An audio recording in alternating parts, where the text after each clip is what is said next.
morning and welcome to a traditional fall Saturday here in beautiful Bloomington, one of America's classic college towns. But there's something different in the air these days. No mere one-hit wonder, their football team has become a legit juggernaut. Battle-tested and dominant, and now seeking a second straight playoff appearance.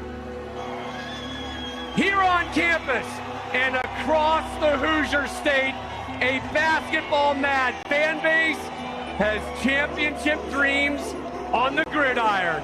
It's Big Noon Kickoff. It's live from Bloomington, and it starts now.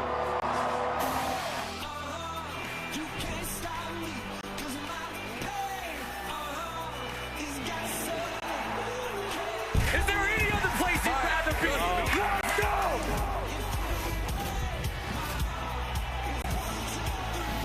You got barbecue back there, and you didn't invite me.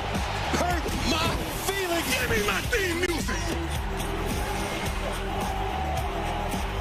Walking away from me.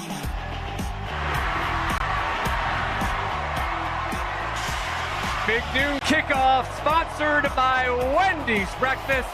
For a fresh start to your mornings, it's gotta be Wendy's. What a great start to your morning here in Bloomington. And there are just 6 unbeatens left, one of them led by that man, Kurt Signetti, strolling into Memorial Stadium with that gaudy 7-0 record and the number 2 ranking in the land. Well, he looks all business this morning. No longer is football season in Bloomington just a tailgating experience prior to basketball tipping off. This is the home of a new superpower in college football, and leading its charge, an old mascot made new again. It's Hoosier the Bison with some help. I see you, Deuce Deuce.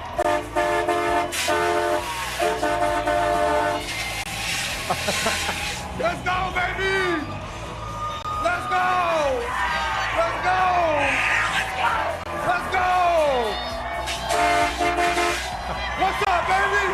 What's up, baby? Hoosier? Hoosier?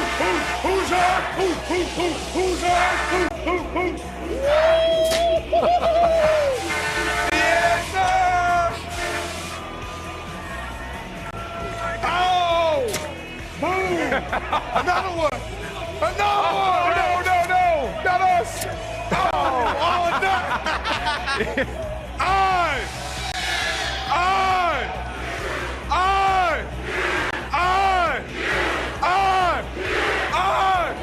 Let's go, baby! Let's go! Let's go! Let's go! Let's go! A man of the people. You know, yes, sir! Yes, sir! Mark got some of that Indiana caffeine in his system this morning. Oh, man. He is ready. You are a beauty, bro. You are a beauty. Man, you know. Hey, give me some. Hey, the people love you. Hey, I love the people, and the people love me. That was great. We got the best job in the world, dude. The best job in the world. Who's on? Who? Hey, man. Hey, man, that chair's so fire, bro. That chair go hard. It's one of my favorites, for sure. It is. From a preseason spot at number 20 to a program best number 2 ranking this week, welcome to Indiana University. It's a football school. It is a football school for sure. So glad you're with us this morning. Rob Stone, Brady Quinn. You already met our guy, Mark Ingram, Matt Leinart, and Urban Meyer here with you for the next couple hours. At the traditional basketball powerhouse of Indiana, you can divide their 138-year football history into 2 distinct periods. BC, everything before Signetti arrived, and everything that's happened since. For more, here's Hoosier alum Mark Cuban. How do you sell your vision of your culture? It's pretty simple. I win. Google me. As long as anybody can remember, Indiana was a basketball school. All the way outside to Watford, 3 on the way.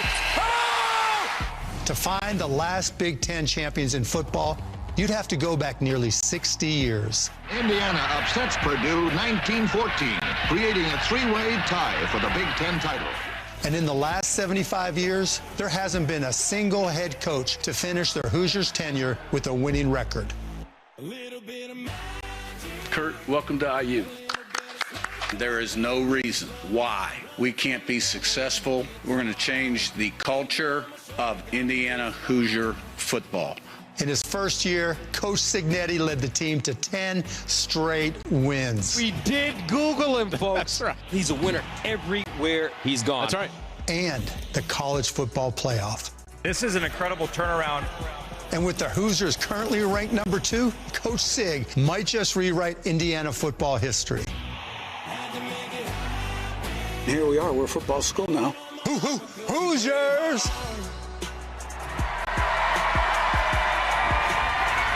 Mark Cuban might be dropping some of that NIL money to help things out here a little bit. This was the first program in Division I football to lose 700 games. Ouch. Dang. That's a lot of L's. That is a lot of L's. Now they're in the midst of their second straight 7-0 start. Where do we start handing out the credit, Mark? Man, you got to give Cignetti the credit. He's been a winning coach everywhere he's been. He recruited me at Alabama. He was assistant at Alabama. Then he goes and bets on himself, and he's been a winner every step of the way. We all been a part of winning locker rooms, winning teams, winning programs. And what's the DNA, what's the fabric of that? That's the culture. He identifies and evaluates the right talent. He gets the right character player in the locker room. He gets the right coaches. He believes in this process. The players believe in the process. The coaches do. More importantly, these fans do. They believe in the Cignetti process, and his process is producing results. And that's why he earned a big payday. He got that new money. That new money.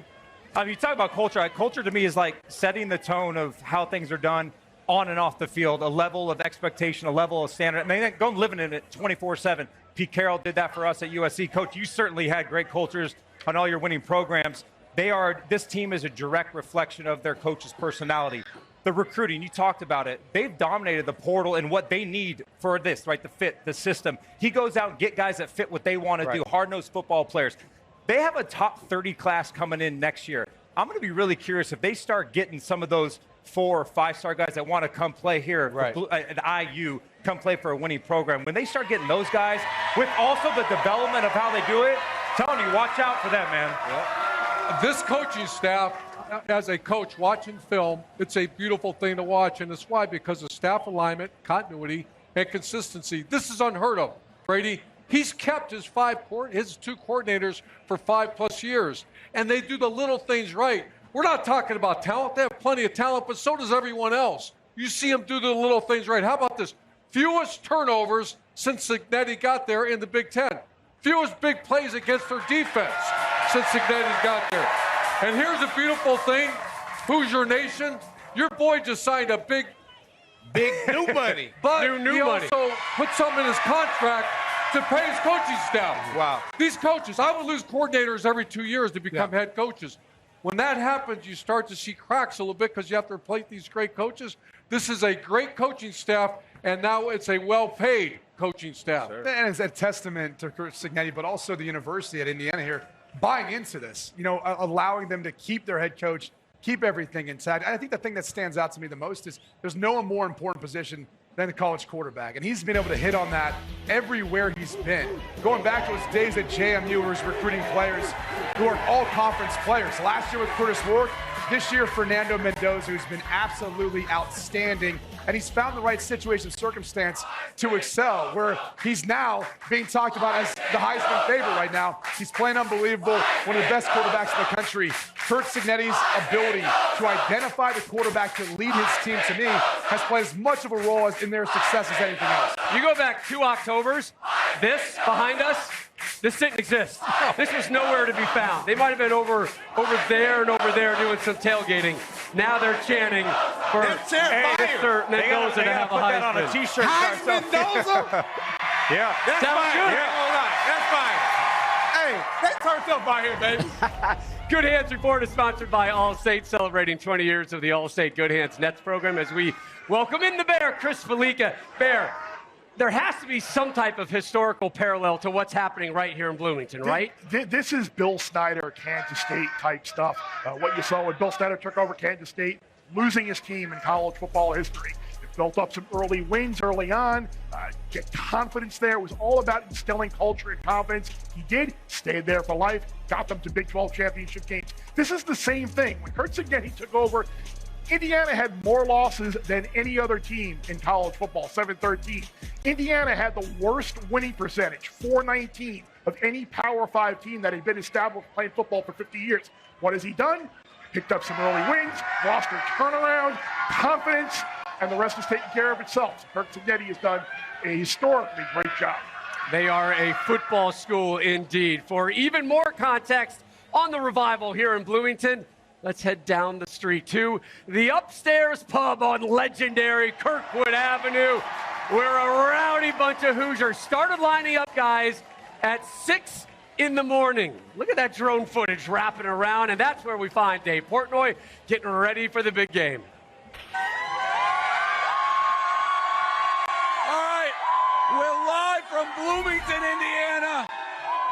The Upstairs Pub, it's game day. I'm here with Mike Koenig, two-time captain of the Indiana football team. I can't even hear you, Dave. Mike, tell me what it's like on game day here in Indiana. Look at this. It's just unbelievable.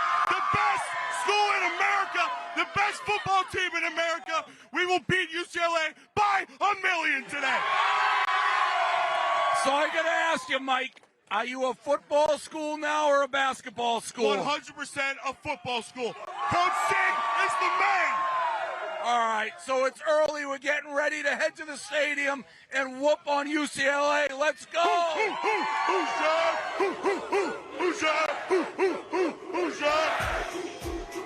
Huge sporting day here on Fox. Our big noon matchup at noon Eastern, followed by a really good one from the Big 12.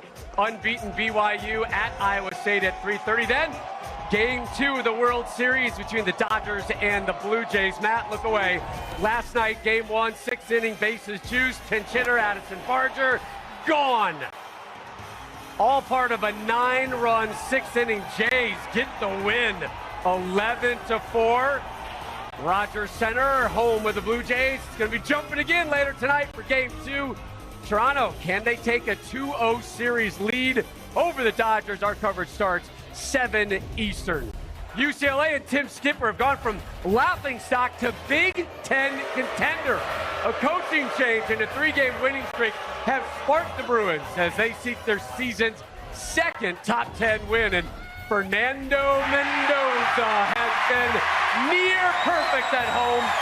79% completion rate, 20 touchdowns, 0 turnovers. Fan Camp is sponsored by Coca-Cola. Fan work is thirsty work. And since 1970, there have been just 18 home sellouts here in Bloomington. 8 of them have come under Coach Cignetti, including today's matchup against UCLA. For more of what's coming up, here's Gus Johnson. Still to come on Big New Kickoff from Hoosier Country. The head coach of number 2 Indiana, Kurt Cignetti. Look, win with class. Sing that song. You know what to do. Indiana, Indiana. Tom Rinaldi with IU's Heisman favorite quarterback, Fernando Mendoza. It's been a really wonky journey and a really curvy road. However, I've really instilled those values to help myself make it here. Ohio State's head coach, Ryan Day. And the reigning Indy 500 champion, Alex Palou. As Big New Kickoff continues from Bloomington. Ohio State Buckeyes. We have been waiting for today. It's caught. Touchdown, Ohio State. How about the double catch? Delivers an absolute dime. How many times is this kid going to do this? Wow! Money on the rise. The legend grows.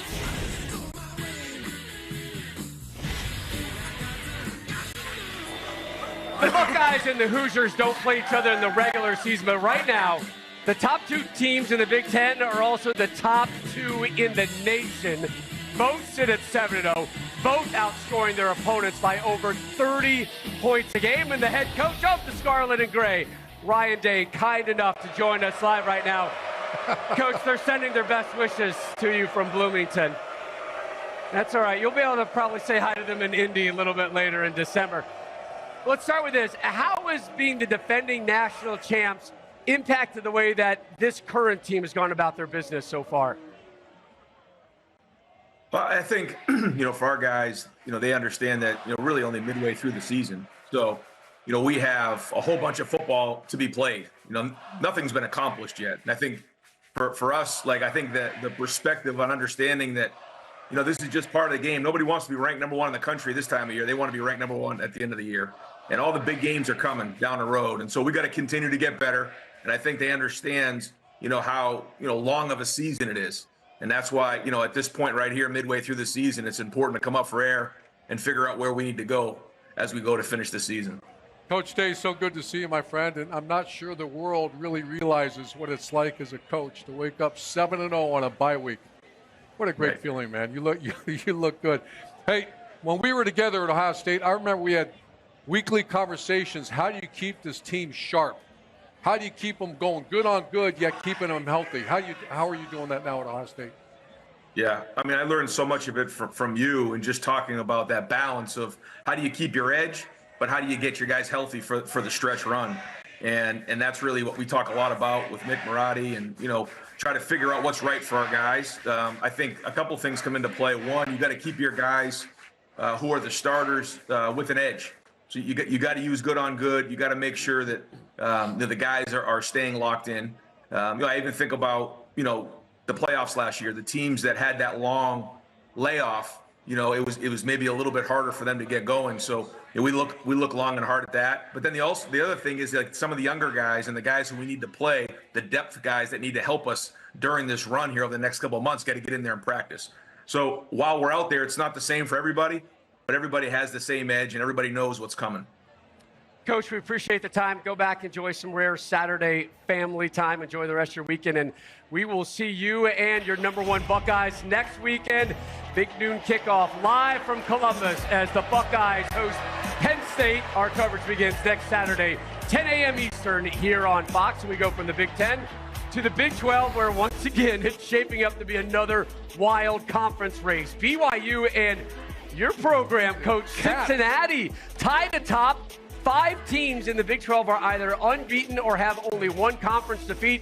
6 more programs sitting at 2-2. And for more on the Big 12, it's Quarterback and Forth, sponsored by Wendy's. Snap into your mornings with Wendy's breakfast. We send it over to Matt and Brady, guys. Matt, we were just there for the Holy War last week. The Big 12 is wild. You never know what's going to happen. What's the biggest game in the Big 12 this week? I think it's, for me, it's Houston going on the road to Arizona State today. You saw Houston in the stands. No one's really talking about them. They're 6-1. Their only loss was to Texas Tech this year. They got a quarterback in Connor Wegman who's got the experience, who I think might be able to lead them here down the stretch.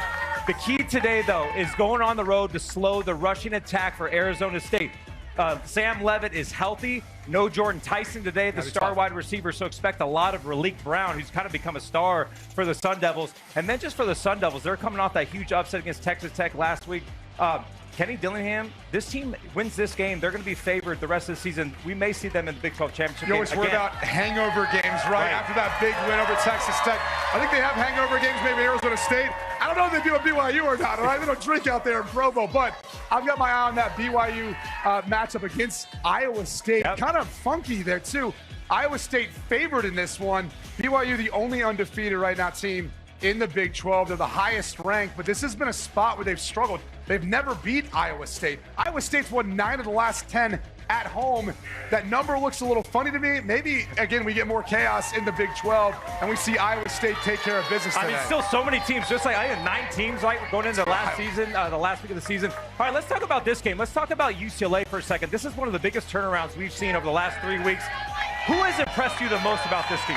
It's been linebacker JoJo Vaughns. This dude is a tackling machine, and you're going to see him a lot today. Obviously, it's the #2 rush offense in Indiana, in the country, but JoJo Vance is knocking out of the park. That's right. He's a dual sport athlete. His eligibility's up for playing some baseball, but he's now dominating, all right, and taking care of business. Some say cleaning it up there defensively for the Bruins. All right, so Jerry Neuheisel. Okay, I'm going to talk about Jerry Neuheisel. We've seen him all over social media, but I do want to give the young coach some credit. Before he took over, this offense was averaging 14 points per game. Since he's taken over, 33 points per game, over 230 yards rushing. But Brady, more importantly, we've been in locker rooms. I feel like he's instilled a belief in this team. They're having fun. They're playing with a lot of confidence. This is a huge one today. They're a big dog today. Can he get this offense going and maybe pull off this upset? Some would say he's instilled a tradition of excellence. Yeah, exactly. So, hey, guess what? It's time to strike up the band. The Indiana University Marching 100, guys.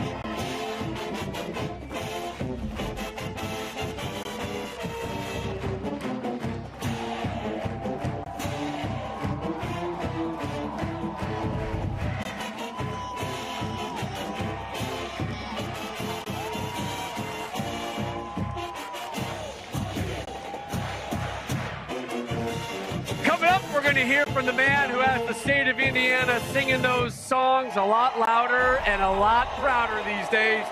Hoosier head coach Curt Cignetti on BNK next. Fox Big Noon Kickoff is sponsored by GMC. We are professional grade, and by Wendy's new Frosty flavors. Two legendary coaches, icons at these two universities. Coach Wooden and Coach Knight. Today would have been Bobby Knight's 85th birthday.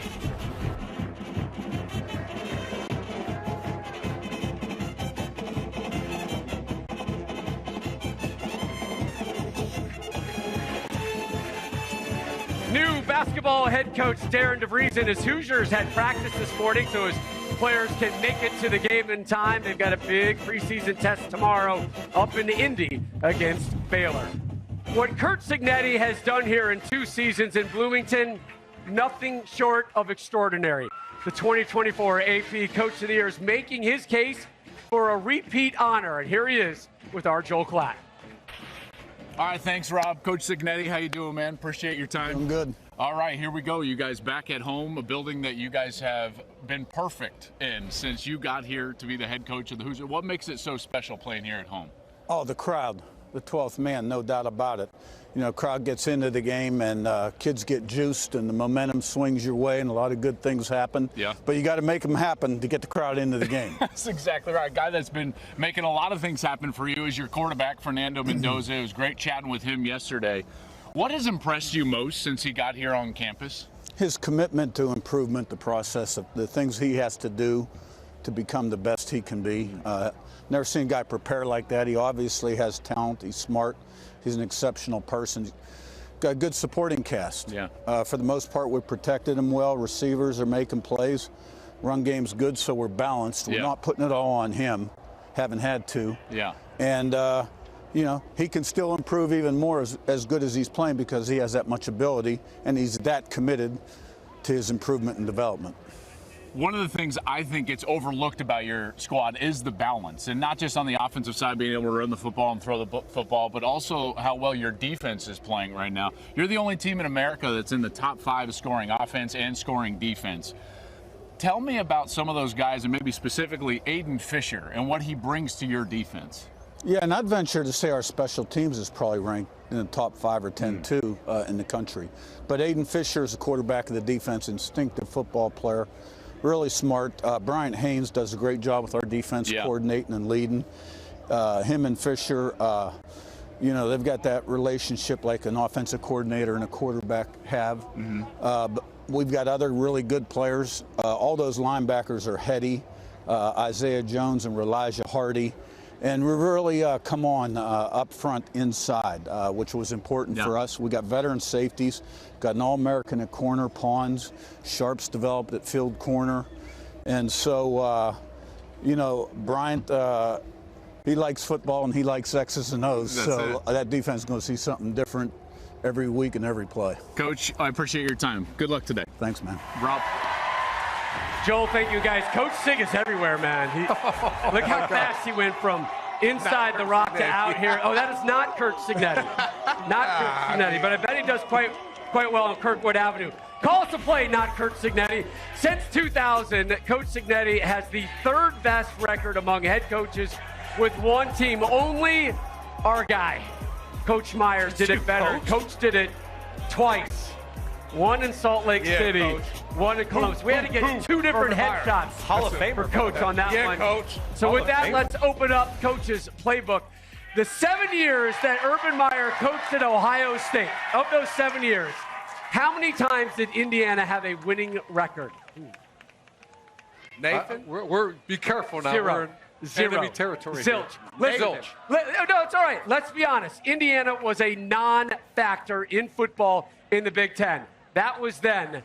This is now. How in 20 games under Coach Signetti have they thrust themselves again into the national title conversation? You know, Hoosier Nation, I said this last year, and I'll say it again this year. This is one of the best coached teams I've seen in my career. And when I talk about best coached or well-coached, I'm not talking about the 6'4" receiver that jumps over two defenders and makes a catch, or that defensive end that beats the offensive tackle. You know what that's called? That's called recruiting. That's called a freak athlete making a play. When I say well-coached, I'm not talking about talent. I'm talking about a team that's excellent in fundamentals. You're about to watch one of the best fundamental teams in college football. And here, Mark, they coach the hard things. And what I mean by the hard things, it's not in the backyard playing catch with wide receivers. Football is a dirty, nasty, violent game. Coaches who coach the hard, and that's what you see with Indiana. On offense, for example, ball security is hard to work on that every day. How about perimeter blocking by the receivers? That's not easy. That's the hard. Offensive linemen in space. You're going to see that here in a minute where they're blocking defensive backs. And then how about running backs in pass protection? You got to take on that linebacker at times. That guy's 20 pounds bigger than you. On defense, it's tackling. It's disengaging from blocks. And then on special teams, it's blocking a punt. Let's take a look. Here, Mark, you're going to see the tailback doing what? Blocking the hard. He's got blitz pickup. He's actually scanning all the way back to protect Mendoza, and what results, a big play. This next one's one of my favorites, Brady. Watch the offensive linemen. These are 300-pound dudes getting out in open space. It's 3 for 3. All three linemen make their blocks, very rare. And then watch this one. Watch the surge at the offensive line. Again, this is against one of the top teams in America, Oregon. And then finally, near and dear to my heart, All-American corner. Pawns blocks a punt for a touchdown. Now, Mark, here's what's amazing. I want everybody to understand this. The head coach coaches the coaches. He can't coach every player. I think it's much harder to coach the coaches than it is the players. You know why? Players listen. A lot of times these established coaches don't listen because, and one of the great stories here, Signetti signed a big contract like we talked. Those coordinators been with him for 5 years. I think because they're getting paid now, IU's going to keep this coaching staff for a while, and that's a big plus for IU, obviously. What you see in that tape, coach, is you see what you do. What people don't understand is, as the position player, you spend more time with your position coach than you do your head coach. Sure. So the ability of your head coach to get the message out to the coaches and the coaches be able to get that message to the players. You saw it on the pass protection. Being able to scan back, the offensive line, deciphering the pressure, picking it up. They allowed Heisman Mendoza to deliver the pass and be able to go for a touchdown.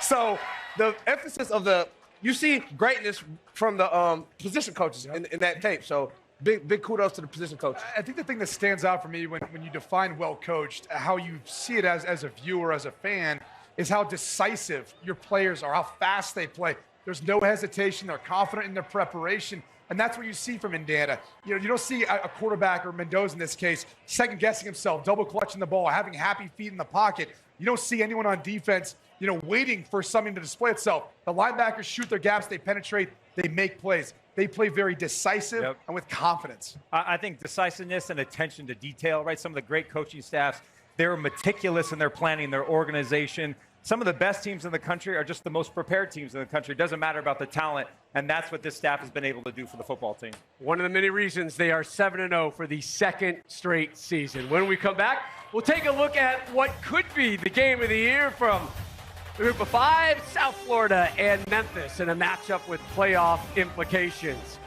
Coach Signetti, he has aced the transfer portal again. Roman Hemby via Maryland, part of the Hoosiers' talented 1-2 tailback approach.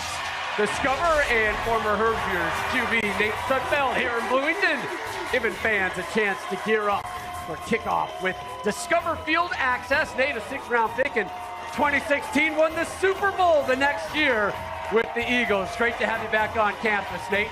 The Cream and Crimson off to their 3rd 7-0 start in school history. Number 2, Indiana, set to host UCLA. Coming up in Big Noon Kickoff. We're on social. Find us at BNK on Fox.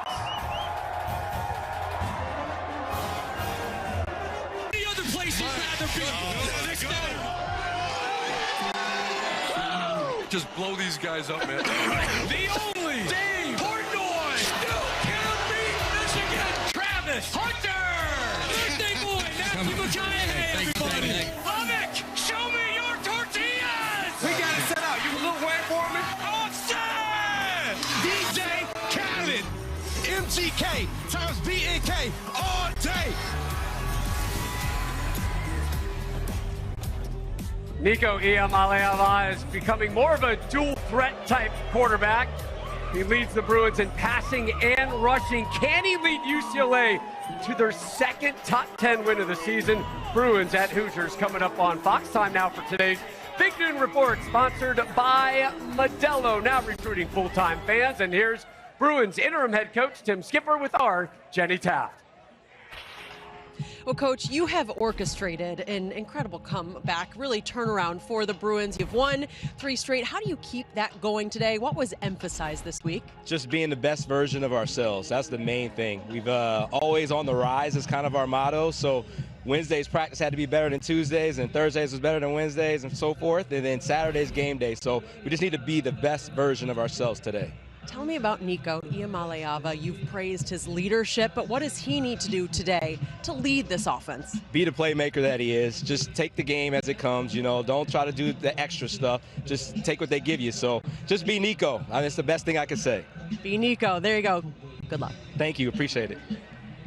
Great smile on Coach Skipper. 2nd straight fall. He's been an interim head coach, did it at Fresno State last year. And what a turnaround it's been for the Bruins underneath him. Since taking over for Deshaun Foster, UCLA, they've won 3 of 4. That includes that victory over Penn State that really kind of signaled the beginning of the end for Coach Franklin. MVP Saturday slate sponsored by the Discover Student Scholarship Program. Enter for a chance to win at discover.com/scholarship. UCLA, Indiana, not the only Big Ten matchup worth keeping an eye on today. Number 23, Illinois, visits Washington in one of the classic conference rivalries as 25-ranked Michigan visits Michigan State, plus a huge Group of 6 clash between USF and Memphis. And it was 10 years ago that the Wolverines and Spartans gave us one of the most unforgettable finishes in recent memory. A mishandled snap on a last-second punt turned into a Sparty touchdown, an absolute gut punch for those in Ann Arbor. For more on today's matchup between those two, we send it over to Matt, Mark, and Bear. I can't believe it's 10 years. Rob, you and I were in studio when that play happened. But tell us something, starting with that game, somebody who knows that rivalry all too well, your dad played for the Michigan State Spartans, Mark from Flint. What do you remember about that rivalry and the keys for this one today for you? Man, I grew up in this rivalry, man. I remember one of my favorite memories is TJ ducking in the back of the end zone, defeating Michigan, upset. Aiden Childs needs a huge game today. He needs to play out of his body. Their defense will have to be opportunistic because they have a tough one in East Lansing today going against a Michigan team who's kind of hitting their stride. Bryce Underwood, the young quarterback, we know he's super talented. He's kind of getting better and better each week. Justice Haynes, he's a game-time decision. But even if he can't go, Jordan Marshall was really effective for them last week. And then the defense. They stymied a Washington offense who was very explosive, has great playmakers on the outside. So this Michigan team is kind of hitting their stride. But I'm going for the green. I'm going Sparty. Oh, I got my green on today. You know what I mean? So go Sparty, baby. Let's go. We know anything can happen in rivalry games. Staying in the Big Ten, guys, Illinois going all the way out to Washington. This is a big one. In these teams' losses, they really struggle at the line of scrimmage. They struggle being physical. When you look at Illinois, in both their losses, they gave up 11 sacks, almost 400 yards rushing. And I think that's the key in this thing. Going on the road to play Washington, Jonah Coleman, running back DeMond Williams, who leads all Big Ten quarterbacks in rushing. Can they be physical and slow this rushing attack? And Bear, when you look at Illinois, if they win this game, there's a great shot they win out and maybe a 10-2 playoff team potentially. No, you're right. It's small underdog today. You pull the minor upset on the road. You're going to be favored to go 10-2. We'll see how this all shakes out with the other conferences and the other leagues. But 10-2, you're certainly going to be on the table and in the conversation. Yeah, people sleeping with Illinois. All right, Bear, talking about playoff games. USF Memphis today, huge playoff implications. Yeah, well, we know one of the group of 5 teams is going to go to the playoff, and I think ultimately it's going to be the winner of the AAC in today's game, and Memphis is going to go a long way. Nobody in the AAC has slowed down Byron Brown and that Bulls offense so far this year. We're going to see what we're going to get from Memphis today. Coming off the upset loss at UAB last week, kind of derailed their season. Is it going to be Brendan Lewis at quarterback? Is it going to be the freshman A.J. Hill? We don't know yet, but winner of this game, I think, has the inside track to get that group of 5 berth to the playoffs. Smelling upsets today, guys. Yes, sir. It's going to be a great day of college football. Rob, back to you. Maddie, thank you. Fernando Mendoza is the current betting favorite for this year's Heisman Trophy. The Indiana quarterback is helped, though, by some elite targets, including perhaps the best wide receiver tandem in the country.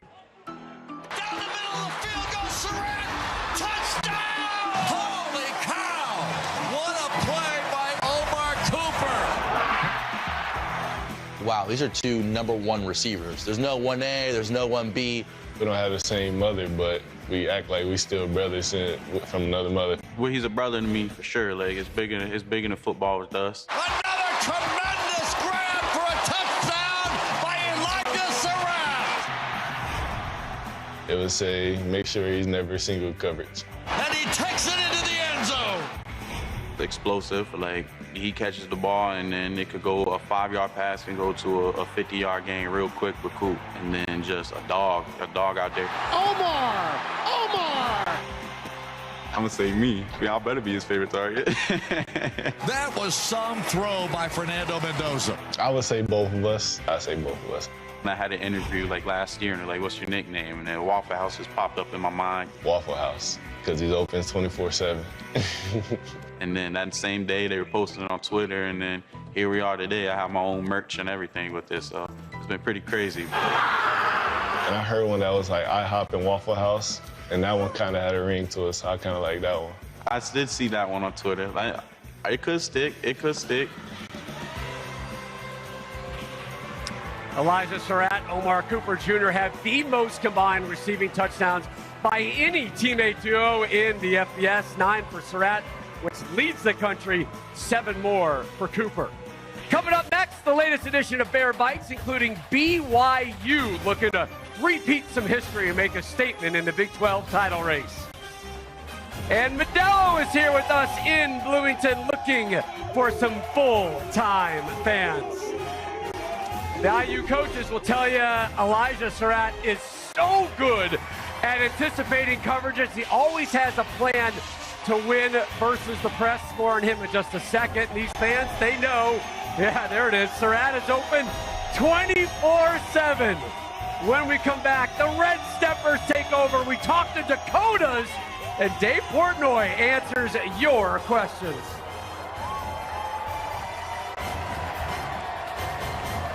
Kickoff is sponsored by Modelo, the mark of a fighter. Please drink responsibly. And by Allstate, you're in good hands.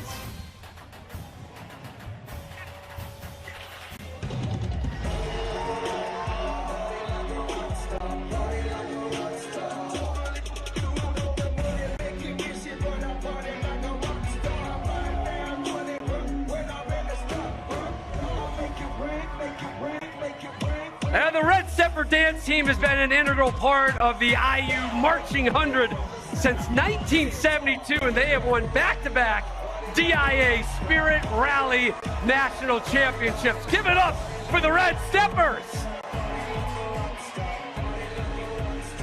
Time now for Bear Bites. Brady, Bear, what do you guys got? Great ending, ladies. That was amazing. But we're here in the Bear Den because a little bit of weather right now here in Bloomington. Starting to rain outside for those gamblers out there. Something to maybe keep in mind. Let's start off, though, today's talk about a big matchup in the Big 12. We know BYU last week, that huge win in the Holy War. A lot of bed shaking going on there in Provo. What are you seeing in Ames? Has the sugar high worn off for BYU? See, it's amazing because last year BYU was in this exact same situation. 7-0, an underdog on the road against UCF, who had a losing record, got a big win. Today, 7-0 on the road, an underdog at Iowa State, who's lost a couple of games in a row. BYU's been flirting with the loss the last couple of weeks. Had Arizona, late comeback, fourth quarter comeback, despite being outgained last week in Salt Lake. See if they can get out of Ames today with a win. You know, this next matchup is a head coach not many people are talking about what he's doing right now. K.C. Keeler almost won 100 games at Sam Houston State. He's having success again at Temple. He's had success wherever he's been. Temple's a team that hasn't won more than 4 games in a season since 2019. Tulsa's another good story, but if Temple can get the win today, it will be win number 5, and it would make basically a bowl bid all but a certainty. And our last matchup, a big one at the FCS level, the Dakota Marker, right? I have been to this game a couple of times, and these fan bases do not like each other. Number 1 in the FCS, North Dakota State. Number 2, South Dakota State. 12 of the last 14 FCS titles have been won by these two dominant powers.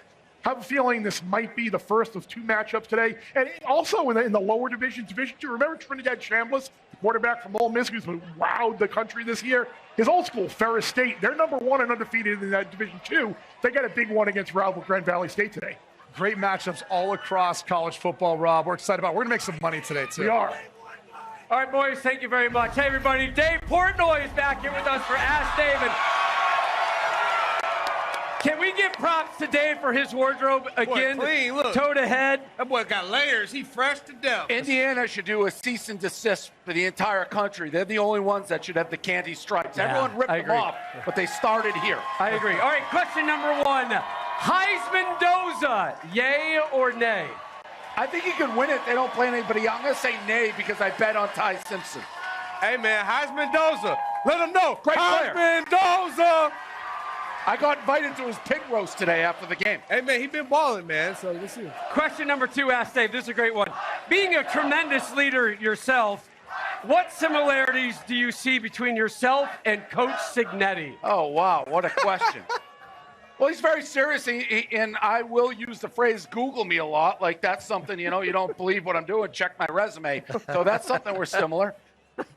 Does he like bread as much as you like bread? Everybody likes bread. He was trying to shame me for eating bread and butter last night at dinner. Shaming you. So you should Google what's in that ingredient. Maybe bring some protein over to the table once in a while. Question number 3 for Ask Dave.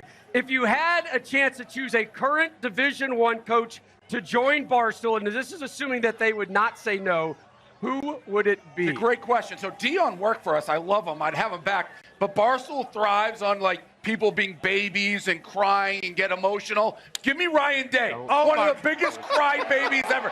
Why are you guys booing? I'd make him get my coffee, and he'd cry like a little girl.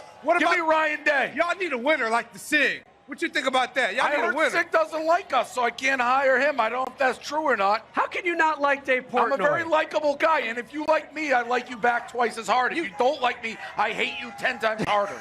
You decked out in Hoosier gear. They gotta love you, man. It is all or nothing with you, Dave Portnoy. Who's all or nothing with you. Dave Portnoy will have more questions with Dave coming up in the next hour of Big Noon Kickoff live from Bloomington. The initial college football playoff rankings are just over a week away. Coming up, our guys draft the most likely teams to make the cut. Ponzi Gilbert is the Bruins' top whiteout threat despite their difficult start in the firing of their head coach. UCLA, 3-1 in Big Ten play, tied for 3rd place. Woo, nice grab, and there he is, folks. Heisman Doza leads the country with 21 passing touchdowns. That includes 4 last week in the win over Michigan State. But it's the Hoosiers who are once again unbeaten here late in October as they look to extend their program best home winning streak to 14 straight. It's number 2 IU and UCLA coming up next only on Fox.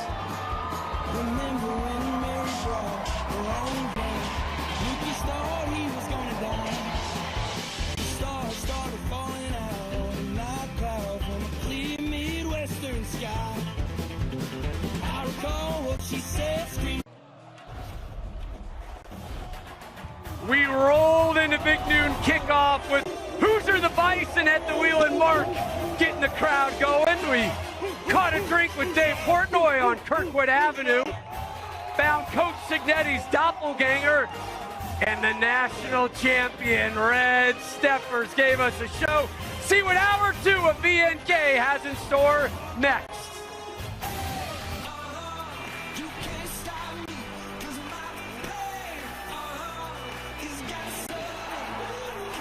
Is there any other place you'd rather be? Let's go!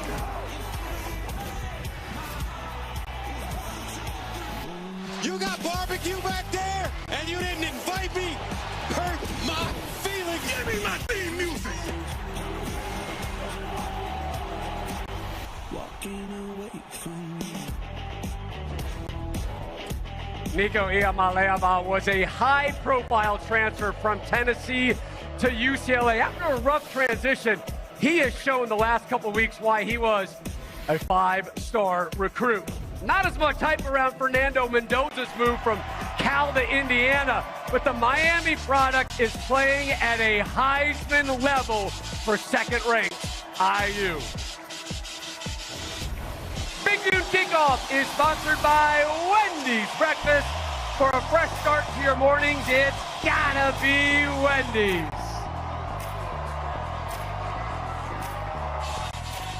Welcome, everybody. We appreciate y'all for joining us for Hour 2 of Big Noon Kickoff. I'm here with my boy Hoosier, the Bison. Let's get it, man. Let's get this crowd turned up, baby.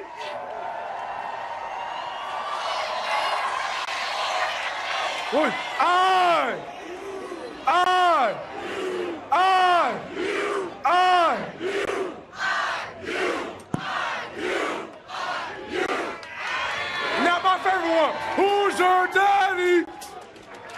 Who's your daddy? Who's your daddy? Who's your daddy? Who's your daddy? Let's go! Stoner, these guys ready? I know y'all ready. Take us home, Stoner. All right, Mark Ingram, Hoosier, thank you so much. Welcome to Hour 2 of Big Noon Kickoff. Rob Stone, Brady Quinn, Matt Leinart, Urban Meyer, The Bear, Chris Felica, Dave Portnoy. I'm sorry, wait. Yeah. Matthew Leinart, listen, Lucky man. the Leprechaun paying off his bet from He's last paying off week. his bet. Look at the detail to I was this, going to by the say, way. look at the shoes, attention great to detail. shoes. Yeah, the buckles and everything. I got beads. I got the beard, glasses. very I ZZ got Top. the beard. I got crap in my mouth. But listen, I'm a man of my word. Man of his word. USC, we got curb stomped last week by Notre Dame, Thank and you. I agreed to wear the leprechaun. And here's the thing, though. I'm not going to do what everyone thinks I'm going to do and gloat about the win, do what Dave would do. But I do have a message. By the way, Dave would never own up to a bet, so it's fine. That's a good point. But I do have a message. I wasn't to on end this this. bet. I don't know how it became about me. You guys deal with it over there. Well, hopefully we'll get him in this at one Friendly point. fire. Michigan ever wants to play Notre Dame again. I Oh, do have a you gotta message, check though, it from out, someone but- special. We'd like to say something. I want to thank you, Brady, for always having the Irish back. Matt, on the other hand, sorry for what we had to do to your Trojans last week. Wasn't very good for them. It was very good for the Irish. But I will say you do look good in green, so make sure you continue to watch us for the rest of the season. And who knows? Maybe down the line I'll be able to join the Heisman Club with you and Brady. But yeah, man, you look good in green. Keep watching us and go Irish. A lot of love from Jeremiah. The Heisman Club did not. You said me and Brady. No. He said maybe I join will say maybe a 40 this: guys. that man is a bad man. He rushed for what 230 on USC last week. So shout out to Jeremiah Love. I do look good. Green is a good color. My wife tells me I look good in green. So Matt, can you? Get All rid right, of there you those. go. You were done with those glasses a long time. Notre Dame just on the outside of the top 10, but it was fluid this year. Plenty of movement this week. Only Ohio State guys remained in their same spot in the top 25. Indiana, they're up one spot to number 2, highest ranking in program history. The two Georgia programs, they made big jumps. Miami Bear fell 7 spots after their upset home loss, and Vanderbilt is a top 10 team for the first time since 1947. So time now for the Big Noon Kickoff playoff draft. We're all going to get 2 picks. Snake draft. Dave gets the first pick as well. That makes sense. Again, the playoff rankings are coming out in a couple weeks' time right now. 12 teams will be there. Here's the 12 that we anticipate to be there. With the number 1 pick, I dare you. I double dare to pick Ohio State. Go ahead. I never pick them. I don't even like saying the word. I'm going with Indiana. We're in Indiana right now. They have an easy schedule the rest of the way. They're going to be undefeated this season. So Indiana is a guaranteed playoff. The number one pick in the draft for me, the Hoosiers. Bear, you got number 2. It's got to be Ohio State. They're number 1. I appreciate you passing on them. Even if they do lose a game to your Wolverines at the end of the year.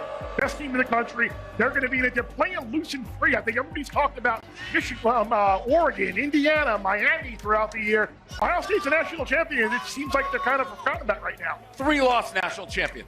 I'm going to pick Oregon. I'm still a believer they had a tough loss to this great Indiana team.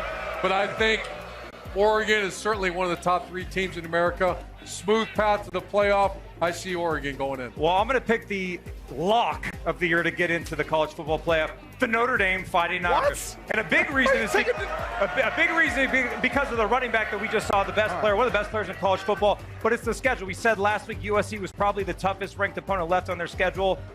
Pitt, Duke. I mean, I don't know. Notre Dame to me is the lock to get in the college football playoff. Yeah, Stanford. I ain't gonna do it. You know I'm gonna do it. I'm gonna go with the Crimson Tide because I don't give a piss about nothing but the Tide. Ty Simpson is rivaling the boy Heisman Doza. Yeah. They won 6 straight since the opening season loss, and we really them. So roll Tide, baby. They are playing the best football in the SEC, but a team that's undefeated still is Texas A&M. So I'm going to take Texas A&M. Great defense. We know Mike Elko, though, can coach those guys up. Marcel Reed, obviously the passing game, Conception, Craver on the outside. They, to me, could even lose a couple of games with a tough schedule, still probably make it in. All right, so 6 picks in. Nobody from the ACC, nobody from the group of 6, nobody from the Big 12 yet. Plenty of great ranked programs still available as the snake goes around, including the 2 Georgia programs, Georgia and Georgia Tech. So, Brady, your second pick you go with? I'm going to go with Georgia. Gunnar Stockton taking care of the football, been productive, but the defense is starting to come around again. Another team with a tough schedule. We've seen Kirby Smart. We've seen the Bulldogs. They've been here before. Again, even if they have 2 losses, maybe even, dare I say, 3 with as tough as their schedule is, they still make it in. So I think Georgia's another team that's going to be in there. All right, we snaking. I get to go. I'm going with the group of 5. Nobody can show us the group of 5. Okay. I'm going to go USF out of the group of 5. I like that. They got a big one today against Memphis. They get through this one. They should be smooth sailing to the group of 5 team that gets the playoff berth. So they're the only ranked team in the group of 5. They just need to handle their business and they'll be in. All right, Lucky Charms. All right, I'm going to go with my former coach, Lane Kiffin, and Ole Miss. And today is a big one against Oklahoma. This is the last ranked opponent left on their schedule. A lot of these other SEC teams have the gauntlet left. They do not. So if they can win this game, they're 10-2, and Lane Kiffin finally gets in the college football playoff. And no more complaining, the signals and all that, Lane. Come on, man. I'm jumping to the Big 12. I'm taking Texas Tech. We saw them up close and personal, Brady. That is an SEC-looking team. That's a team that I know they had a tough loss, but I see a smooth sail again for Texas Tech, one of the best-looking teams we've seen this year. They got BYU in a couple weeks at home as well. Bear? All right. I know my team did not look good last week, but at 11, I got to take Miami. They're going to be a double-digit favorite the rest of the way, and they may not even make the ACC championship game, but the win early in the year against Notre Dame, I think they finish 11-1. I think the Canes get in. Well, the team that's improving the most week to week is clearly up in Ann Arbor. Oh, the Michigan Wolverines, if you look at their schedule, is pretty easy. You end with Ohio State, who's the easiest team they got. So I think Michigan wins out, gets the playoffs, and that's a little bit of a sleeper, but the Wolverines will be there, and all these people know it. So you're taking 2 Big Ten teams, Indiana and Michigan. Correct. There's a look at the Big Noon Kickoff playoff 12 teams. However, there's been a lot of chatter, of course, about expansion for the playoffs. If things were supposed to go to 24 teams, our good friend RJ Young over at FoxSports.com, here's his projected hypothetical 24-team playoff bracket. The 4 major conferences here, they get 4 automatic bids. 2 group of 6 teams, they also get auto bids. And then there's 6 at-large bids to be picked by the committee. There's a look at a big hypothetical out there. Vanderbilt, as we mentioned this week, inside the top 10. Their quarterback, Diego Pavia, who was outstanding last week in their win over LSU. Coming up, we'll preview how he might fare in another ranked matchup today against Mizzou. The UCLA offense has been transformed since that man, Jerry Neuheisel, took over the play calling just 3 weeks ago. Tough task for him today against a top 5 Indiana defense. And still ahead, We've got our trio of World Series champs of the B&K Baseball crossover. Tom Rinaldi chats up Indiana QB Fernando Mendoza, and Indy 500 champion Alex Palou is getting set to roll in and start his engines. The checkered flag will be coming out soon for the reigning Indy 500 winner, who will be joining us next with a little Indy 500 tradition here in Bloomington. Welcome, Alex.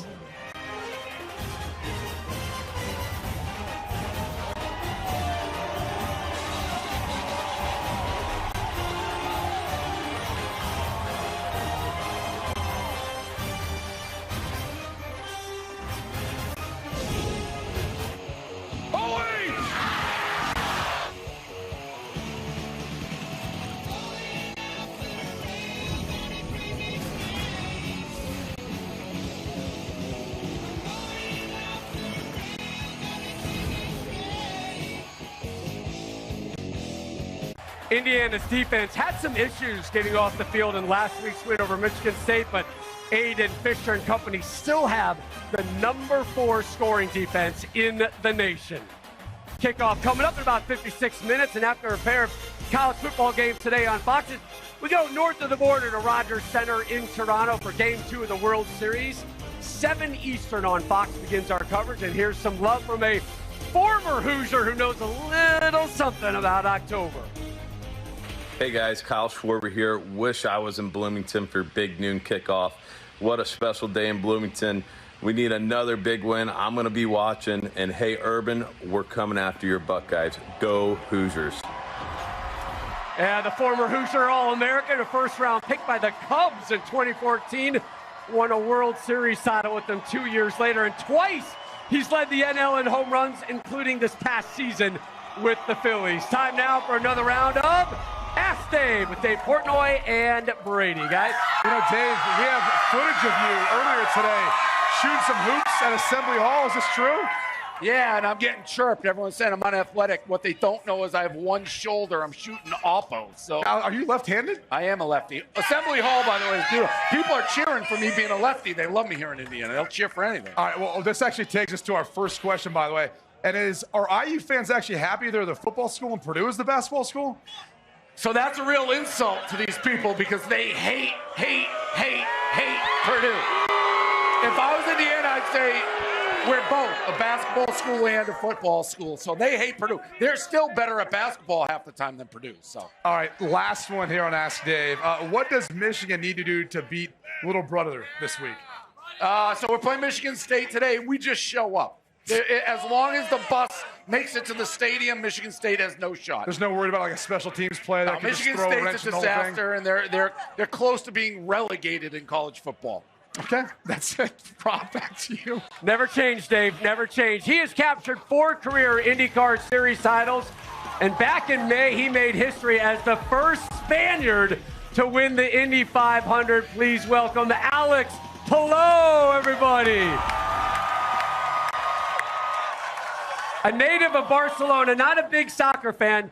You've now become a football fan. Your NFL team is? Colts. The Colts. The Colts are my team, but I'm following the IU now, especially being unbeatable this year, and hopefully today's the same. This is your first college football game ever. What do you think you're about to walk into in the Rock? I don't know, but it's a little bit more rowdy than I thought, and I love it so far. So it's a lot more fun than I thought. It's going to be plenty rowdy for sure. All right, so winning the Indy 500 for the first time, that has to be at the top of your resume? Oh, absolutely, by far. I mean, I've been lucky enough to win a couple races for IndyCar championships, but the Indy 500 is the biggest by far.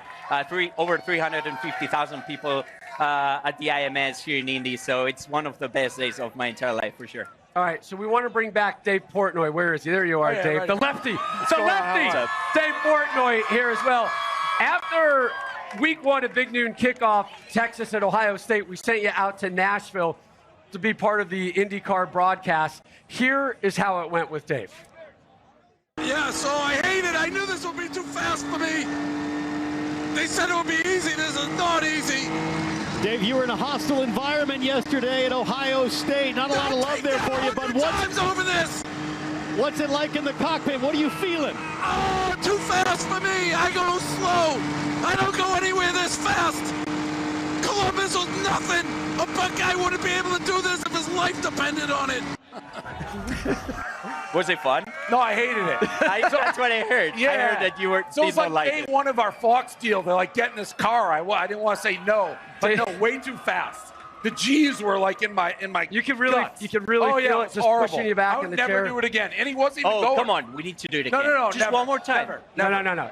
Too fast. Eric Shanks tells you to go back to Yeah, it was a the car. first You're going to day get in a meeting. car. He's like, hey, will you go in the car? It's like, Of course all right, you are. I'll be All right, team so player. Let's partake in an Indy 500 tradition with some of the fine students here at Indiana University. You win the Indy 500, Alex. You know this. Yeah. You got to chug some milk. You got to chug some milk. Yeah, All right. that's so the biggest these tradition. three students are here for a milk chugging contest. We got Hoosier the Bison, we got Dave, we got Alex. Alex is going to give us the green flag type treatment in the countdown, right? Are we Okay. ready, gents? Alex, are you ready? Yeah. Start us, my friend. Okay. 3, 2, 1, go. Gentlemen, start your milk drinking. There we go. They're going for it. Oh, boy. He's not drinking, pouring it out. That should be He DQ. won by far. What's that? He's a pro. That guy's a pro. That's a lot of milk. Give him the wreath. Yeah. Give him the wreath, you deserve Alex. the wreath, man. Good job. Congratulations. Hold on. Well, to the victor. To the victor go the spoils. Another tradition that sometimes we do to celebrate is to pour milk over the head. So I think There we go. There we go. Run, Alex. Alex, congratulations. To our champion. Well done, young man.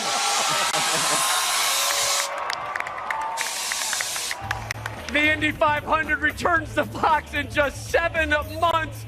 The 110th running of the greatest spectacle in racing take place Sunday, May 24th, 2026 at the Indianapolis Motor Speedway. And coming up next, Tom Rinaldi connects with the standout Indiana QB who has played his way to the top of the Heisman table, Fernando Mendoza.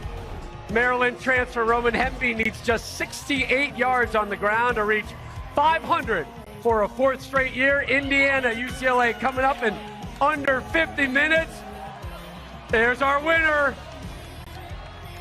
And the wreath. Hoosier hysteria in Bloomington here. Indiana just one of 6 unbeatens left. It's number 2 IU. And UCLA coming up the top of the hour.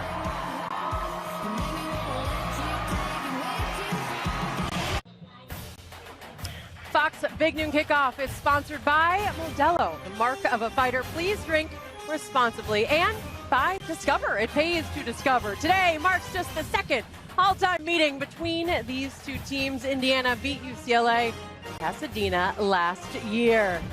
And how about this guy? Fernando Mendoza completed 24 of 28 passes for 332 yards and 4 touchdowns a week ago against Michigan State, the latest bullet point on his Heisman quality resume. And welcome inside Memorial Stadium here in Bloomington. I'm Jenny Teff. Rob and the guys are on their way over right now. And after a busy Saturday, we will turn the page to the NFL tomorrow. And on Fox, it's an NFC East rivalry as rookie Jackson Dart leads the Giants against Hurts, Barkley, and the Eagles, or McCaffrey and the Niners take on the Texans, plus other regional action. And Philly is where we are joined by our Tom Rinaldi. He is there covering the Giants and Eagles. And Tom, you had a chance this week to catch up with the QB who has been so impressive for Indiana this season. And we will no doubt see him playing on Sundays in the near future. No doubt about that. Great to be with you from here in Philadelphia, Jenny. When Fernando Mendoza took the field a couple of months ago for the season opener for IU against Old Dominion, his odds to win the Heisman Trophy were 60-1. When he takes the field today to take on the Bruins, he's the Heisman favorite. How does that happen? What shape does that path take? It was a path filled with change, but for Mendoza, there's been one constant: his mom. What a story Signetti and the Hoosiers have been writing. Really the best single story in college football. Fernando Mendoza, the transfer from Cal, one of the best in the country. How would you describe the path you've taken to get here. No journey is a straight line path, and I was never able to map out and plan my journey, whether it was committing to Yale, then actually attending Cal, and then here the transfer to Bloomington, Indiana. It's been a really wonky journey and a really curvy road. However, I've really instilled those values to help myself make it here. Touchdown, Indiana! Mendoza playing a flawless game. Your brother, Alberto, what role did he play in you coming to Bloomington? My main goal was to become the best Fernando Mendoza quarterback that I can become. And seeing Alberto progress so much in 1 year, I was like, this guy made a jump in 1 year that it took me maybe 2 or even 3 years to make.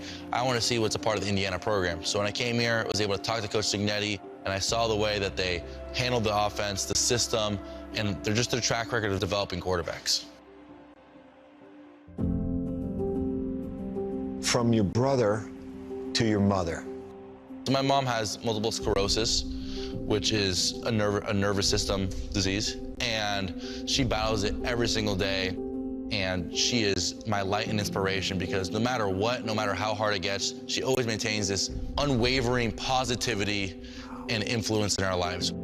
She's my example of always having that positivity and always having the optimistic approach. If I have a bad game or a bad practice, I'm not gonna go out there and pout because I see how hard she's fighting and how hard she always maintains the optimistic approach. Explain the origin of the burger here in Bloomington. Let's do something good for the community and do something good for my mom's cause, MS. And when I got here in Bloomington, I only thought it was right. I wanted to help raise awareness for MS, Alberto and I, and we made a burger, and supposedly it's been a success so far, and it gives awareness, and we're really proud of it. She's invested so much time and love into us, and it's only right that I'm able to give back to her and my family one day. Where's Fernando? You know, that was a real gutty performance. What's something that those outside the building don't know or understand about Coach Sig? They see the quotes about Coach Sig when he says, you know, Google me. I win. Google me. Or any of the other quotes that end up going viral on the internet. We're just going to an old stadium to kick somebody's ass. However, I think he's very, very calculated and process-driven on how he handles his players in the Oregon game. After I threw the pick six, he said, are you having fun? And I think that's a real great way to keep your quarterback in the present moment and grounded, because he knows I need my quarterback to be calm, composed, so we can be able to win this game. What was your reaction when he asked, are you having fun? At that point in my mind, I was like, no one wants to throw pick six. Throwing pick sixes aren't fun, but I was like, yeah, I'm having fun.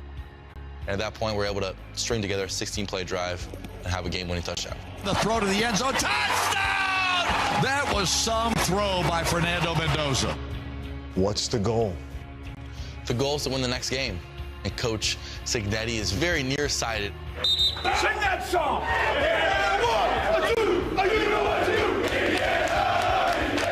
We've seen a lot of top teams fall to opponents just because you get too far-sighted. We really want to keep the task at hand and keep the task to UCLA this week. Well, I don't think there's much debate that the Hoosiers are having a lot of fun. And how about that coach-driven answer, right? The goal is to win the next game. You're not going to hear Mendoza talk very much about the Heisman. Instead, it's the IU student section, Jenny, which loves to chant Heisman-doza. But he has gotten some advice from somebody back there in Bloomington who's sitting just a few feet away from you. A pretty good source and a guy who knows. Tom, well done, as always. So happy to be up here with Urban Meyer, Joel Klatt, Matt Leinart, the one and only Matt, who, as Tom pointed out, some Heisman advice maybe for this QB? Yeah, Fernando and I talked this week, and he actually asked me, he's like, how did you handle that the year you won? And I said two things. I said, honestly, dude, I was like, I would be lying to you right now if I said I didn't think about it. I thought about it. It was there. It was a part of my journey. It's a part of the year. So I said, embrace it, man. Embrace the chance. Embrace it. Don't let it consume you, but you only get this opportunity once. You have a chance to win the Heisman Trophy. Just go continue to do what you're doing. And then the second thing was just like, day to day, just get better every single week. Focus on the wins. If you continue to play the way you're playing, all of that stuff takes care of itself. But I mean, you guys talked with him yesterday. What an impressive young man. You should have been a coach, man. That's great advice, that's a great so many people are like, don't think. I was like, I thought about it. Yeah, of course. I wanted to win it. It's human nature. I was Yeah, like, of course. I You wanted should to win think it. about it. Yeah, You so. should want it, right? A little bit. Yeah. Joel, we sat with him yesterday. Yeah. He really, really impressed me. But why has he been such a good fit for Indiana? Well, I think first it's the evaluation that Curt Cignetti had of Fernando Mendoza. He looks for a tall quarterback with a strong arm and a quick release who's smart and loves football. Well, that's Fernando Mendoza, and I think it's also a great fit because Mendoza wanted to develop, and he saw what Curtis Rourke did here last year, what his brother has been doing since he got here to Indiana, and he said two things specifically. He wanted to improve with his defensive recognition, and he wanted to improve his footwork in the pocket. Both of those things have gotten better. And here's the reality about college football, folks. Quarterbacks aren't great right away. Yep. It takes time to be a good quality quarterback in college football. It's like a brisket. It's better in the smoker, cooked over hours. We don't want microwave brisket around here, and he's following in the lineage, Coach, of guys that have developed late into their career. Baker Mayfield, Jaden Daniels, Joe Burrow, Bo Nix, Michael Penix, all those guys developed into first-round quarterbacks, and that's exactly what Fernando has done. Yeah, man, I was fortunate to coach some really good quarterbacks, and I used to hear people say, well, he's a system quarterback, and I'd be like, you're damn right he's a system quarterback. He better be. All great quarterbacks are a system quarterback. I see a perfect match here. I see a system that's built for a guy like Mendoza, and it's exactly what I see with him. His coaching staff also has incredible trust with him. Watch this first play in Autzen Stadium against one of the top defenses in America. Joel, of the 100 plays I would choose, this would be 100th. Last one. A deep outcut Far to side the of the field. Yeah. That's first play. That tells you, is he a system quarterback? Yes, he is. And the coaching staff has immense trust in this guy. I think the system, the traits, you can watch film, and he's been nearly flawless. But to me, and we probably would all agree, quarterbacks are defined by adversity and how they handle that. And there's been a few times, he just talked about in the piece with Tom, the Oregon game, but first going back to Iowa, right? 2 minutes left in the game, he throws a pick late in the game, he ends up winning. But this was the one he was talking about. This is late in the fourth quarter, they're up by 7, a pick 6. I've played in that stadium. That is a difficult place to come back from. The next series, 12 plays, 75-yard drive, touchdown pass right here. He's unflappable, he's composed, he's poised. The system is great, all of those things. That's how I measure great quarterbacks. That's why I think he's on a collision course with Ohio State and Julian Sain. You talk about the Heisman Trophy, Jenny. If they win the Big Ten championship game, I think you can give him the hard word. Heisman Doza. I mean, they're going to say it. They're going to be chanting it today, no doubt. He's got to embrace it, right? Great stuff from all you guys. I cannot wait to see what Mendoza does today. It's going to be a great day in the Big Ten, but a massive day in the SEC with 3 matchups featuring ranked teams. Coming up, we're going to break down how today's results might bring some clarity to that title race. And running back Jalen Berger has had a diverse Big Ten resume. 2 years at Wisconsin, 2 more at Michigan State before landing at UCLA. Bruins, Hoosiers, just over a half hour away.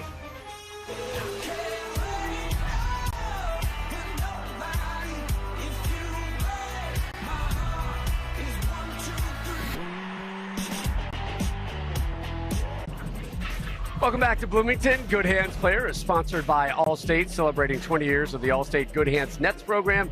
For UCLA offensively, at least, it hinges really on one man, Brady. That's Nico Iamaleava, and he's been phenomenal during this 3-game win streak. They've had 9 total touchdowns, only 2 interceptions, and probably the most effective scrambling. Number 2 in the country right now, taking off on pass plays using his legs. And since Jerry Neuheisel took over as offensive coordinator, Nico and the UCLA offense, boy, they have really been on fire, averaging 33 points per game. They are second in the Big Ten in rushing at 233 per game, and what really has been a tale of 2 seasons in Westwood. The Utes pouring it on at the Rose Bowl. Sean Foss will go back to work tomorrow. It's batted up, and it's picked, and UNLV has it! Something has to be corrected, and it needs to be corrected immediately. After an 0-3 start to the football season, head coach Deshaun Foster has been fired. We need to change our style of play as far as how hard and how fast and how physical we play. We need to get out there and give a product that everybody's proud of. Tucks it, zigzags, heading end zone, touchdown! Nico Iamaleava! Oh man, they are gonna beat Penn State! Iamaleava's pass, and it's caught! He got it!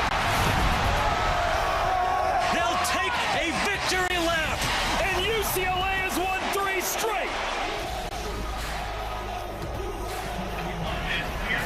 And because of that late surge, UCLA 3-1 in the Big Ten.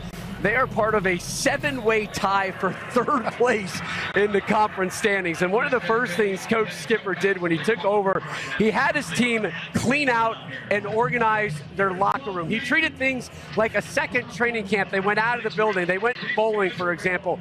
He built them back off the field, Coach. On the field, what's different? Yeah, what's amazing, Tim Skipper was an interim coach once before at Fresno, and there's two great storylines in the stadium, obviously IU.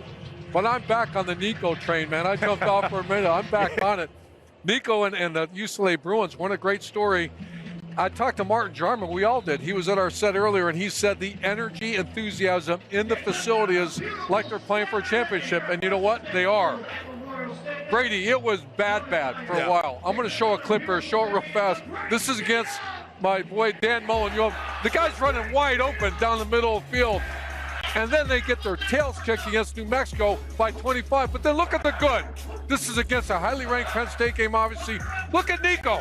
But I also want to watch the energy of the team around them. This team was playing with heart, energy.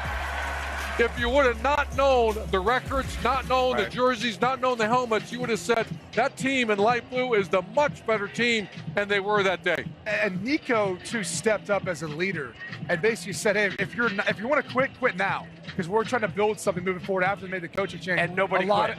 No one quit. And a lot of people bought into that, bought into Tim Skipper as they've continued to build this thing back up. It's an amazing turnaround because they were left for dead in the Big Ten. Another loaded Saturday in the SEC. That includes Ole Miss visiting Norman, unbeaten A&M at Death Valley. Of course, Missouri visiting Vandy, which will look for another big game from their outstanding quarterback, Diego Pavia. Hey, y'all, Vanderbilt is for real. At quarterback, this guy is a gunslinger. Delivers! Touchdown! Kick and play!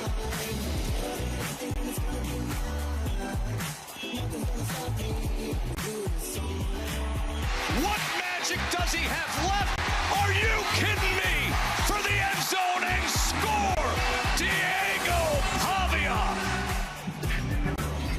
He's a polarizing cat, that's for sure. Should Pavia be practicing his victory formation kneel down for this one like he did a few weeks ago? I'm sure he does. He's preparing for that moment. I mean, he's a confident player. You can see it in the way in which he plays. The thing that stands out the most to me, though, is a true dual-threat quarterback. But as far as the running portion of it, he's most effective on pass plays. Just go back and look at some of the tape from last week. LSU dropping back. No one's got any eyes on the quarterback. No one there for the quarterback. He's going to take off, and he's going to hurt you with his legs. And then really at a pivotal, crucial point in the game, they almost had a free rush, or Pavia sees lane, he's going to take off, he's going to hurt you with his legs. You know, this is one of the elements now for Vanderbilt that they're a well-coached team. Clark Lee has done a tremendous job building them back up. To me, it's the play that starts after things break down where Pavia can be truly special. The question I have, though, is can Vanderbilt step up again? They're going through a gauntlet right now. They got to stop one of the best rushers in the country, Ahmad Hardy. In last year's loss versus Mizzou, they rushed for over 200 yards. So today, I think it's a little tougher than we see. We'll see what this Vanderbilt team's made of. You know what's really amazing? In our show, we're talking about Indiana and Vanderbilt. I know. Yeah. You mentioned the word gauntlet. Ole Miss is going on the road to Oklahoma. Talk about the gauntlet of a schedule, guys, for Oklahoma, starting with Ole Miss. So I think today is a must-win. And my focus is on John Mateer. In his 2 games back, this offense is only averaging about 16 points per game. You know, we know he struggled against Texas a couple of weeks ago. He wasn't much of a factor against South Carolina last week in that win. They need to get him back to the Heisman Trophy John Mateer early, where they're going to take off, use him in the run game, the heavy usage, if they want to make a run at this. And then for Ole Miss, I said it earlier in the show, this is their last ranked opponent on the schedule. If they can pull off this upset, I think Ole Miss wins out and gets into the college football playoff. You're on the lane train, aren't you? They're an enigma, right? Like their defense shows up sometimes, their offense, you know, they're an enigma, but they have to win this one to stay alive. Yeah, how about Texas A&M going to Death Valley, got the Tigers, the LSU Tigers tonight? Obviously, they have been struggling. The O-line has struggled to protect Garrett Nussmeier. Their defense will be without their linebacker Whit Weeks again. But to me, the key here is Texas A&M and Marcel Reed. Marcel Reed, his ability to be able to affect the game with his legs, he's explosive. Here you see him running it inside for a touchdown. His ability as a pass maker to Mario Craver and Casey Conception. This offense is dangerous. It's electric. He's had over 19 total touchdowns this year, only 4 interceptions. So his ability to be able to affect the game is tremendous with this defense. Last week, they gave up 42 points and over 260 yards in the run game. So the defense has to continue to improve if they want to win the SEC, compete for the SEC, and essentially be a playoff team. And LSU struggled running the football this year. That's been well documented. A&M up to number 3, highest ranking since '95. Mark, what do you think of all the purple on Brady and Coach? Hey, I don't know. That boy BQ clean. That purple Barney, don't hate on my boy. It's this reminding is royalty some people, clean. Hey, ain't no Barney some here. people of somebody different. That's all I'm saying. They hater. They player haters. The difference between you and them, you make this look clean. Thanks, man. I appreciate that. The difference between you and them, you make this look clean, baby. This very much looks like it was stolen from your closet, by the way. All right, let's bring back in Dave Portnoy for his rant of the week. And Dave, there is a conference out there that I think folks should be giving a little bit more love and respect to.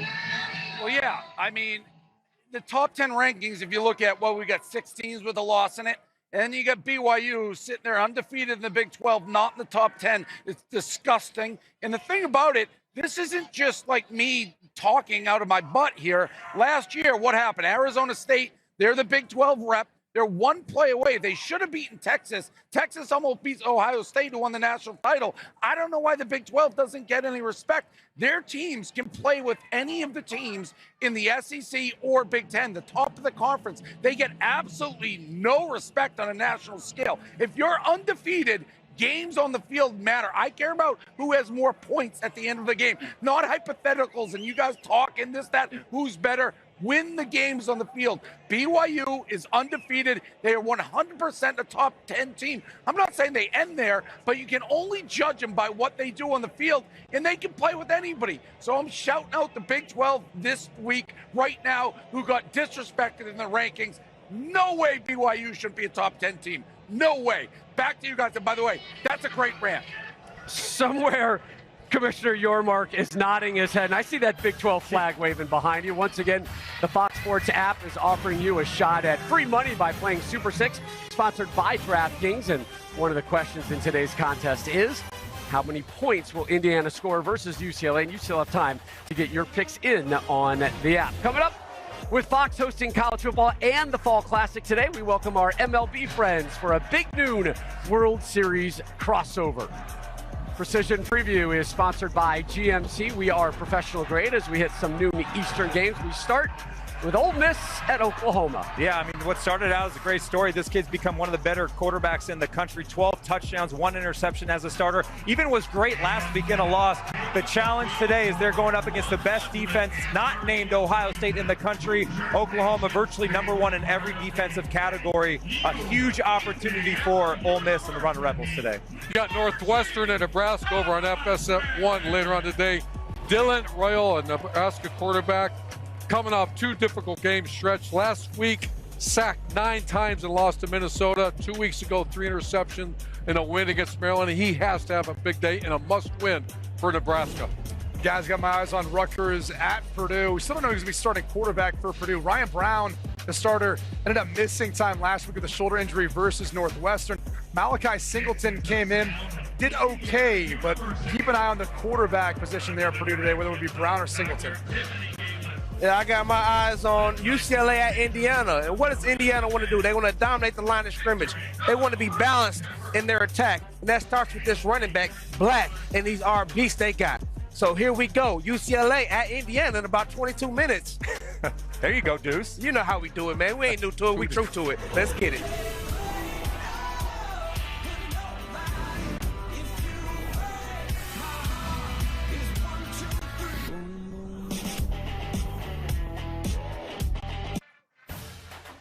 Fox Big Noon Kickoff is sponsored by GMC. We are professional grade. And by Allstate. You're in good hands. And by Wendy's new Frosty flavors. The 1967 Hoosiers, the last Indiana team to win the Big Ten title in football, and they did it under head coach John Pont. This year's team hopes to end that drought. Omar Cooper Jr. doing his part. He's tied for second in the Big Ten with 7 receiving touchdowns, including 1 last week in the victory over the Spartans, as we check in with Dave and Bear for their best bets of the day, guys? Well, we got a couple of games here that we like. That Northwestern defense is playing really well. Northwestern, Nebraska coming up on FS1. You got a play here you like. 100-star play. 100-star play, Bear. I've only given out 2 this season, this being the second. Last week it was Vanderbilt. Easy. This week, Northwestern. Nebraska shouldn't be touchdown favorites versus a high school team. They're horrible. Every week they're favored by a touchdown. They can't score. Year after year, they're a joke. It's a terrible team. I think Northwestern wins the game, but I'm taking the points, 100-star play. They've been a big surprise this year. We saw them against Oregon earlier in the year, and the defense, like I said, has been playing great. I like your play there. I'm going with another underdog here. NC State is a 6.5-point dog against Pitt. C.J. Bailey in that Wolfpack offense, they beat Virginia earlier in the year. Only team to beat Virginia. Hung in there in South Bend a couple of weeks ago. But I know Pitt's gotten hot, beating the bottom feeders of the ACC, BC, Syracuse, Florida State. I think it's going to be a lot tougher for the Panthers today. So NC State plus the 6.5. Back here, IU, massive favorite. Uh-oh, you want in on something. Well, I was going to throw in Vandy. I haven't given up on them. I think they're not getting respect. I think they win again today. Well, they're favored, and they're the biggest public play of the day today. So be a little worried. Indiana, massive favorite today, 26.5 points. Do they roll? Well, here's what we got. We got Big Ted weather. So I came in thinking UCLA, and then you look, it's gray, it's cold. What time is it in UCLA land? 8 a.m., 9 a.m.? It's early. They're not going to be awake. I think it's 40 today for Indiana. This is Big Ten weather. Very tough for a soft West Coast team. It is. It's gotten cool. It's gotten windy. I'm going to take UCLA plus the points. I get the body clock deal. I just think Indiana might be in that postseason type mode now, working towards building strongly at the end of the year. Not really interested in scoring 50 and impressing people anymore. They've done that. I think IU wins, but it might be a little bit closer than the experts think. If they don't see sunshine in those baby blues, they're dead. Rob? There is no sunshine to be had in Bloomington right now. Thanks, guys. Big day here on Fox in about 15 minutes or so here in Bloomington. UCLA at number 2, Indiana. 3:30, key Big 12 battle, unbeaten 11th-ranked BYU at Iowa State. That one followed by Game 2 of the World Series between the Dodgers and the Blue Jays. Should be a raucous atmosphere at Rogers Center. The Blue Jays look to continue their momentum after last night's Game 1 victory over the Dodgers. And it's always a unique time of the year at Fox Sports when our Emmy-winning MLB team crosses paths with our college football group. So that brings us to our second annual World Series Big Noon Kickoff crossover. Our MLB pregame guys, our college football fans as well. They've got questions as well, gents, for you. We start with Kevin Burkhardt. A lot of parity in the American League this year, of course, as we know, the Blue Jays coming out of it to get to the World Series. So the Big 12 is similar, a lot of parity there. First time ever the Blue Jays being compared to BYU, Urban. Who is going to come out and win the Big 12? What do you got? Thanks, Kevin. This is tough for a Utah man, but I'm going with the 7-0 BYU Cougars. I drank the Cosmo Kool-Aid last week in their big win over the Utes, and I am on the Bear train to the college football playoff. True freshman quarterback, number 47. Yes, number 47, Barrett Bachmeier, would lead the Cougars to the college football playoff. What was in that Cosmo Kool-Aid? A lot of sugar, I bet. A lot of sugar. Next up, 09 World Series champ Alex Rodriguez. Hey, what's up, Brady? Listen, I really hated to see my Hurricanes go down last week against Louisville. But here's my question. Will the Canes still win the ACC? Oh, this is an easy answer, Alex. No, they will not. In fact, they have not won the ACC since joining in 2004. And unfortunately for Hurricanes fans, UVA, Georgia Tech, they're ahead of them in the ACC, and they don't play a ranked conference opponent the rest of the season. So those two are on a collision course to play one another this season. So sorry about it. All right, back to Toronto. The captain, Derek Jeter. What's up, Matt? Look, I can admit it. It doesn't look like Michigan right now at this point. Don't count them out. But it can't be Ohio State. So please tell me, who's going to knock off the Buckeyes? Listen, Cap, I think you're right. It's your Michigan Wolverines. They're the only team left that scares Ohio State. They've won 4 in a row. And even when this game has been lopsided, guys, Ohio State was a 20-point favorite last year at home. Who won? Michigan. If Bryce Underwood and this offense continue to play like they did last week, they're going to be 9-2 versus Ohio State, who's undefeated. I'm telling you. By the way, I think Michigan's got a sneaky test in East Lansing today. Just, you know that. Let's go green. that. I see go green. And we end with 3-time World Series winner, the one, the only, Big Papi. Hey, Mark, Alabama was good when you were there. Not anymore, man. Are they going to be able to win the SEC? Hey, man, tell Barty to quit putting that stuff in your head, because Right? I know what's Barty doing that to you. But, yes, Bama is the best team in the SEC. They've won 6 straight since that opening season loss. They've gotten better and better. Ty Simpson is playing like quarterback 1 in the entire nation. The defense is much improved, averaging less than 16 points per game in this 6-game win streak. And let me tell you something about Alabama. Put some respect on our name. They're the only team in SEC history to beat 4 straight ranked opponents.